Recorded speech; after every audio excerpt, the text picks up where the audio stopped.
Bismillahirrahmanirrahim. Assalamualaikum warahmatullahi wabarakatuh. Alhamdulillahirabbil alamin wa binasta'inu ala umuri dunya waddin. Wassalatu wassalamu ala asrofil anbiya wal mursalin wa ala alihi wa sahbihi ajmain. Amma ba'd. Halo teman-teman, bagaimana kabarnya? Semoga dalam keadaan sehat dan selalu dilindungi oleh Allah Subhanahu wa taala ya. Bertemu lagi dalam channel Kitab Klasik, channel yang membahas seputaran kitab kuning. Oh ya teman-teman, kemarin kita sudah melakukan pembahasan pendekatan ilmu nahwu dengan prinsip PowerPoint atau tampilan PowerPoint, dan sekarang kita lanjut ke pembahasan yang kedua. Pembahasan apa? Yaitu pembahasan mabadi ilmu nahwu. Apa mabadi ilmu nahwu? Mabadi ilmu nahwu adalah permulaan mengkaji ilmu nahwu. Oke teman-teman, mungkin sudah tidak asing lagi ya dengan istilah seperti ini.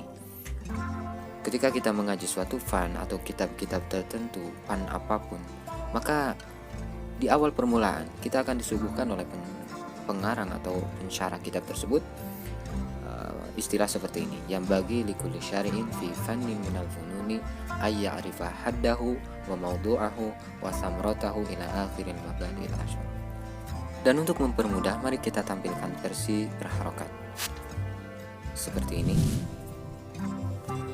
Mananya adalah yang bagi penting atau seyogyanya likuli syari'in kepada setiap orang yang hendak mengaji fi fanin dalam suatu fan minal fununi dari berbagai fan ayya arifa, penting apa? Mengetahui haddahu terhadap hadnya, pengertiannya atau batasannya, wa maudu'ahu dan sasarannya ilmu tersebut, wa samrotahu dan buahnya ilmu tersebut, ila akhiril mabadi'il asrah, sampai ke akhir mabadi yang seperti ini.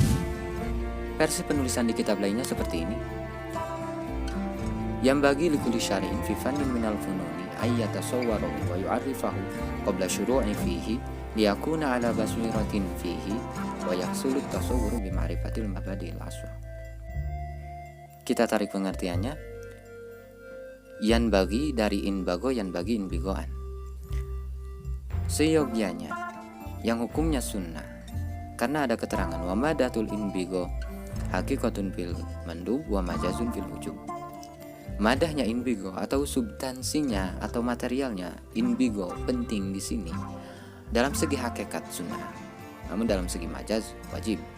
Likulli syari'in kepada setiap orang yang masuk membuka bahasan fi fannin suatu ilmu ya di dalam suatu fan minal funun dari berbagai fan ayatasawwaruhu mengetahui gambar wa yu'arifahu dan mengenal ilmu tersebut atau fan tersebut qabla syuru'i sebelum masuk fihi di pembahasan ilmu tersebut diakuna supaya ada kewaspadaan ilmu tersebut, persiapan ilmu tersebut ala basyiratin di dalam hati, wa yahsulu dan hasil tasawur atau gambaran bi ma'rifatil mabadi al-asyrah dengan mengetahui mabadi yang 10. Jadi artinya seperti itu, seyogyanya yang hukumnya sunnah bagi setiap orang yang hendak mengaji suatu fan ilmu dari berbagai fan mengetahui gambaran dan mengenali fan tersebut sebelum masuk ke pembahasan di dalamnya, agar ada persiapan dan gambaran di dalam hati dengan mengetahui mabadi al-asyrah, mabadi al-asyrah. Dan untuk memudahkan menghafalnya, para ulama menagangkannya dalam ar-rojaz. Wazannya mustafilun 6 kali. Oke, kita coba baca baitnya. Inna mabadi kulli fannin asyara al-haddu wal mawdu'u thumma thamara wa fadluhu wa nisbatun wal wadi'u wal ismul istimdadu hukmu syari'u masailun wal ba'du bil ba'di tafa wa man darul jami'a haja syarafa masailun wal ba'du bil ba'di tafa wa man darul jami'a haja syarafa. Kita tarik pengertiannya. Inna mabadi kulli fannin asyra, sungguhnya permulaan setiap fan itu asyratun ada 10. Rupanya al-haddu 1 had, wal maudu'u dan maudu', tsumma samratun buahnya, wa fadluhu dan keunggulannya, wa nisbatun dan hubungannya dengan ilmu-ilmu yang lain atau fan-fan yang lain, wal wadi'u dan orang yang pertama kali mewada'kannya, wal ismu dan namanya, wal istimdadu dan pengambilan ilmu tersebut, hukmu syari'u dan hukum syara'nya, masailu dan masalah-masalahnya. Masailu ini sigat muntal jumu ya, jadi termasuk isim ghair munsharif, tidak menerima tanwin. Nah, kalau teman-teman temukan tanwin di sana itu tanwin taronum ya, ada dalam ilmu arud nanti. Nah, wal ba'du dan adapun sebagian, bil ba'di dengan sebagian yang lain, iktafa itu cukup. Waman dan barang siapa daro yang mengerti al-jami'ah terhadap semuanya, haza maka memperoleh orang tersebut asyarofa terhadap kemuliaan. Jadi maksudnya mengerti akan sebagian dari mabadi ilmu nahwu itu sudah cukup, tapi jika orang tersebut mengerti seluruhnya maka akan memperoleh kemuliaan. Oke, kita mulai bahas satu persatu mabadi'nya, mabadi'ul asyrah. Yang pertama hadduhu atau ta'rifuhu, hadnya atau ta'rifnya, batasan atau pengertian ilmu nahwu. Batasan ilmu nahwu adalah ilmun bi usulin yu'rafu biha ahwalu awakhiril kalimi i'raban wa binaan. Artinya ialah ilmu pokok atau asal yang bisa diketahui dengannya tingkah-tingkah setiap akhir kalimat di dalam i'rabnya dan mabninya. Kemudian yang kedua, maudhu'u, sasaran atau objek ilmu nahwu.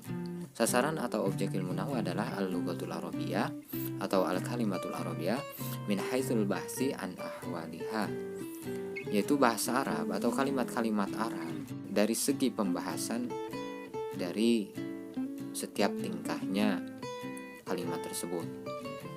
Nah, otomatis yang bahasa Arab yang merupakan bahasa Al-Quran, dan untuk mengetahui Al-Quran atau hadis atau kitab-kitab para ulama diperlukan ilmu ini. Kemudian mabada yang ketiga, samrotuhu, buahnya ilmu nahwu. Buahnya ilmu nahwu ini apa? Buahnya ilmu nahwu ini adalah saunul lisan anil khoto'i fil kalam wal isti'anatu bihi ala fahmi kalamillahi ta'ala wa kalami rasuli, yaitu menjaga lisan dari kesalahan di dalam perkataan dan menjadikan ilmu nahwu ini sebagai alat bantu untuk memaham kalamullah, yaitu Al-Quran, dan kalam Rasulullah, yaitu hadis. Kemudian yang keempat, fadluhu atau keunggulan ilmu nahwu. Keunggulan ilmu nahwu adalah fauqanuhu ala sairil ulumi bin nisbati wal i'tibar, yaitu mengunggulinya ilmu nahwu terhadap ilmu-ilmu lainnya di dalam nisbat atau hubungannya dan i'tibarnya atau pengibaratannya. Seperti ada ungkapan ulama yang telah dibahas di video sebelumnya, asyarfu umul ulumi wan nahwu abuha. Ilmu syaraf adalah induknya seluruh ilmu dan nahwu ayahnya. Yang kelima, wa nisbatuhu li ghairihi, hubungannya ilmu nahwu dengan selainnya, yaitu mubayyinatun, yaitu saling berbeda antara ilmu nahwu dan ilmu lainnya. Ilmu nahwu bukan ilmu selain ilmu nahwu, dan ilmu selain ilmu ini bukan juga ilmu nahwu. Kemudian yang keenam, wadhi'uhu atau peletaknya ilmu nahwu. Peletak ilmu nahwu sebagaimana yang telah masyhur yaitu Al-Imam Abul Aswad Ad-Du'ali atas perintah Sayyidina Ali karramallahu wajhah. Oke teman-teman, untuk menambah wawasan kita khusus di bagian wadi ini, wadi ilmu nahwu, kita buka sedikit referensi dari Hasyiah Ibnu Hamdun ya, karena di sana juga dikutip sejarah terbentuknya ilmu nahwu. Oke, kita langsung ke kitabnya. Nah, kita telah masuk ke kitabnya. Kita coba bahas. Qala al-musannifu rahimallahu ta'ala wa nafa'ana bi ulumihi fid dharaini amin. Bismillahirrahmanirrahim. Wa awwalu man wada'ahu ala ta'kid. Dan adapun orang yang pertama kali mewada'kan ilmu nahwu secara ta'kid itu Sayyiduna Ali ibnu Abi Thalib karramallahu wajhah, semoga Allah memuliakan wajah Sayyidina Ali bin Abi Thalib. Nah ini termasuk fil doa karomah, dan wajahnya ini dibahas dalam bayan merupakan majaz mursal min babi ta'khir khas wadatil am. Nanti kita temukan di kitab di bahasan ilmu ayat. Wazalika, dan ada pun itu, inna Abul Aswad ad-Du'ali, sesungguhnya Abul Aswad ad-Du'ali dakhala ala ibnatihi, mengunjungi anaknya, rumah anaknya, bil Basrati, di kota Basrah. Faqalat, lalu anaknya berkata, ya abati ma'asyadul harri, wahai ayahku, apa yang sangat panas? Maksudnya kenapa sangat panas? Birofi asyadu wajaril hari, dengan merupakan lafaz asyadu dan menjarkan lafaz hari. Fadhanna annaha tastafhimuhu, maka Abul Aswad ad-Du'ali ini menyangka bahwa anaknya bertanya kepadanya. Faqala laha, maka dijawab, syahruna hadza, yang sangat panas ya bulan kita sekarang, hadza, yang ini. Faqalat, kemudian anaknya berkata, ya abati ma'aratu an astafhimaka wa inna ma'aratu an ukhbiruka. Wahai ayahku, saya tidak bermaksud bertanya kepadamu, tapi saya hanya bermaksud memberi kabar kepadamu, menyampaikan kekagumannya, takjubnya. Jadi awalnya maksudnya anaknya ini berkata ma'asyaddal harra, maknya ma takjub ya. Namun karena lahan tadi sehingga maknya menjadi ma istifham dengan merofakkan lafaz asyadu dan menjarkan lafaz hari tadi. Nah, padahal maksudnya bukan istifham tapi ta'jub, maknya ma ta'jub, ma asyaddal harra, seharusnya seperti itu. Nah, karena Abul Aswad mendengar seperti itu sehingga kaget. Kemudian fa'ata ila aliyin, mendatangi Sayyidina Ali, waqala, dan mengucapkan, ya Amirul Mukminin, wahai Amirul Mukminin, inna alsinatal arabi ikhtalatat bi ghairiha, sesungguhnya lisan-lisan Arab ini telah bercampur dengan selainnya. Wa dzakara lahu qissata binati, sambil menuturkan kepada Sayyidina Ali kisah anaknya tadi. Fadha alana ilma, maka mohon dudukan satu ilmu bagi kami. Fa'amla alaihi al-kalamu kullu la yakhruju an ismin fi'lin wa harfin ila akhirih. Kemudian Imam Sayyidina Ali mengimlakan suatu ilmu kepada Imam Abul Aswad, al-kalamu kullu la yakhruju an ismin fi'lin wa harfin. Kalam itu, ujaran itu seluruhnya tidak keluar dari isim, fi'il, dan harf. Ala hadzan nahwi, menetapi terhadap contoh ini, walifatihi, dan keunggulannya, asarun, terdapat banyak asar. Minha, sebagiannya yaitu qauluhu alaihi wasallam, dan hadis Nabi Muhammad SAW, itu a'ribul kalama kaya tu'ribul Quran, barisilah, i'rabilah oleh kalian semua al kalama, ujaran kalian, kaya tu'ribul Quran, seperti kalian mengi'rabi al Quran. Waqala Sayyiduna Umar radhiyallahu anhu, dan Sayyiduna Umar berkata, ta'allamul arabiyyah fa innaha tazidu fil aqli wal muru'ah, pelajarilah oleh kalian ilmu bahasa Arab, karena sungguhnya ilmu bahasa Arab ini menambah di dalam akal, wal muru'ah, dan keberanian. Wa kana Ibnu Umar wa Ibnu Abbas yadribani auladahuma 'ala al-lahm, bahkan dan suatu ketika Ibnu Umar dan Ibnu Abbas itu memukul, mereka berdua memukul anak-anak mereka alal lahni, ketika anak mereka salah. Wa marra Umaru ala qaumin akhtau fir rami, kemudian dan di kesempatan lain Sayyidina Umar suatu ketika melewati suatu kaum yang salah dalam memanah. Kemudian faqala, Sayyidina Umar mengucapkan, sawu ramyakum, luruskan panah kalian, maksudnya busur kalian.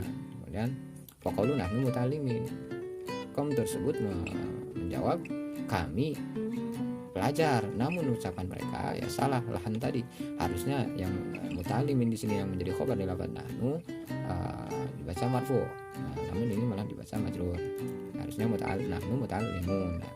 Nah ini lahan yang kedua. Kemudian Sayyidina Umar sontak langsung menjawab, mendengar perkataan mereka, lahnukum asyaddu alayya min su'iramikum, salah, kelirunya kalian itu lebih berat terhadapku dari buruknya memanah kalian. Kemudian Sayyidina Umar melanjutkan, sami itu Rasulullah SAW, aku pernah mendengar Rasulullah SAW berkata, rahimallahu imra'an asraha min lisani, semoga Allah merahmati seseorang yang membaguskan lisannya. Jadi doa Kanjeng Nabi untuk seseorang yang membaguskan lisannya, maksudnya yang bagaimana caranya orang tersebut menghindari lahan dengan belajar ilmu nahwu seperti ini. Wa qad qala Malikun law syiritu minal ulumi fi ghayatin wa minal mafhumi fi nihayatin ma kharaju an aslaini kitabillah wa sunnati Rasulillah sallallahu alaihi wasallam. Bahkan Imam Malik berkata, seandainya aku menjadikan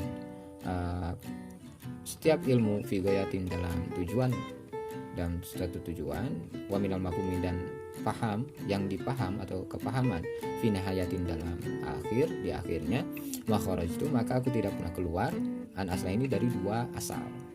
Apa dua asal tersebut? Yaitu ialah kitabillah wa sunnati Rasulillah, kitabillah Al-Quran wa sunnati Rasulillah dan al-hadis sallallahu alaihi wasallam. Wala sabila dan tidak ada jalan ilaihima kepada dua asal tersebut illa bima'rifati lisanil arabi, kecuali dengan mengetahui lisanul arabi, itu ilmu nahwu tata bahasa. Ini ada syair dari Sayyidina Ali ya. Ini kalau nggak salah Sayyidina Ali. Baharnya dari Bahar Kamil ya, wajahnya kahin hajabat huma mutafailun 6 kali. Kita coba bacakan ya. Annahu yuslihu min lisanil alkani wal mar'u tukrimuhu idza lam yalhani wa idza talabta minal ulumi ajallaha fajalluha haqqan muqimul alsuni mutafa'ilun mutafa'ilun mutafa'ilun mutafa'ilun mutafa'ilun mutafa'ilun. An-nahwu, adapun ilmu nahwu itu yuslihu, membaguskan min lisanil alkani dari lisan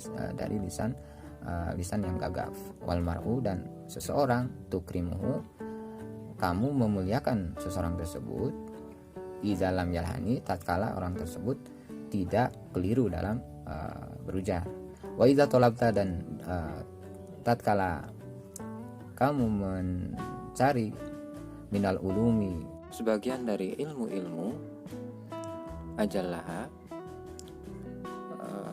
lebih agungnya dari ulum, kepada yang lebih agungnya dari ulum ini, fajaluha maka adapun yang lebih agung, yang paling agung dari ulum ini, hakon tidak secara haknya, yaitu muqimul al-sunni, ilmu yang menetapkan lisan-lisan. Maksudnya ilmu nahwu ini yang agar mencegah kita dari lisan al-kan, lisan-lisan yang gagap, lahan tadi.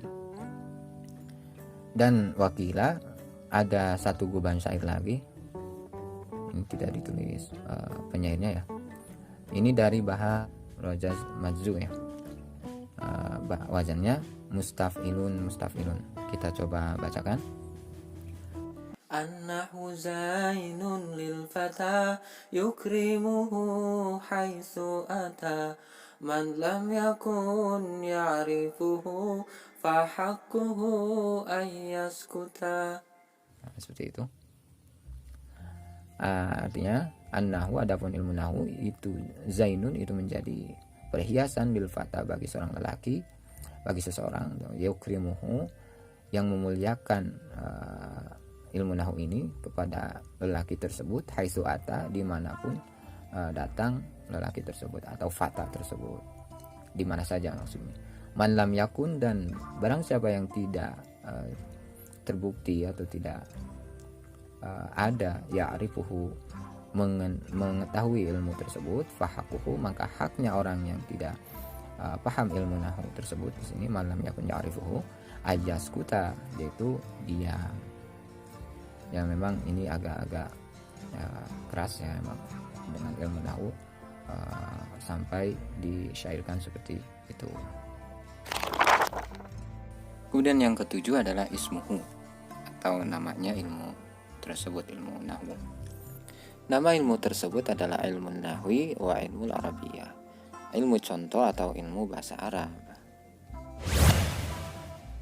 Dan yang kedelapan adalah istimdaduhu atau pengambilannya ilmu nahu. Pengambilan ilmu nahu adalah min kalamil arabil fusuha, yaitu dari kalam Arab yang fasihat. Oke teman-teman, kita lanjut ke yang 9, yaitu hukmuhu atau hukumnya ilmu nahu. Hukumnya adalah al-wujubul kifai ala kulli nahiyatin wal aini ala qari'il qur'ani was sunnah. Artinya wajib kifayah bagi setiap penduduk daerah, suatu daerah, dan wajib ain bagi setiap pembaca Al-Quran dan hadis. Dan oke teman-teman, kita sampai di mabadi yang terakhir, yaitu masailuhu, masalah-masalahnya ilmu nahu. Apa masalah-masalahnya ilmu nahu? Yaitu qaiduhu nahu al-fa'ilu wal ismul marfu wal mazkuru qablahu fi'luhu wal mubtada'u wal ismul marfu al ari anil awamilil lafdiyati. Masalah-masalahnya ilmu nahu adalah koidahnya ilmu nahu sendiri. Seperti al-fa'il. Fa'il adalah isim yang dirofa'kan, yang dimarfu'kan, yang ditutur sebelumnya itu fi'ilnya. Atau mubtada adalah isim yang dirofa'kan, yang kosong dari amil-amil bangsa lafaz. Oke teman-teman, selesai sudah pembahasan kita di video kali ini. Sampai jumpa di video selanjutnya, yaitu di video pembahasan bismillah. Dan saya mohon maaf bila ada kekurangan, kesalahan atau apapun atau kelebihan dari awal sampai sekarang ini.